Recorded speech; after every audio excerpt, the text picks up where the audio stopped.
ಎಷ್ಟು ಹೂವು ಒಳ್ಳೆವ್ ನೋಡ್ರಿ ಇವು. ಓಹೋ ಇಷ್ಟು ಒಳ್ಳೆವ್ ನೋಡಿ. ಇಷ್ಟ ಗಿಡದೊಳಗೆ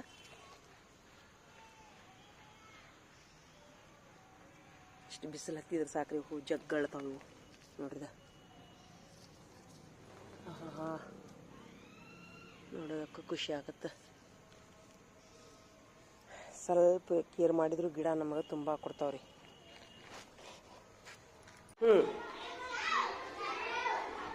ನಿಮ್ಗೆ ನಿಮಗೆ ಒಂದಕ್ಕೆ ಬಿಟ್ಟೈತೋ ಕನಕಪುಡಿ ಹಿಡಿಯಾಕೆ ಬಿಟ್ಟೈತೋ?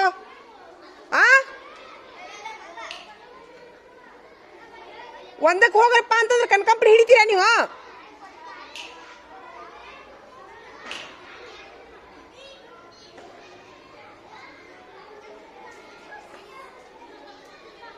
ಯಾರ್ಯಾರು ಕನಕಪುಡಿ ಹಿಡಿದಾರೆ ಹೆಸರು ಬರೀ ಆಮೇಲೆ ನಮ್ಗೆ.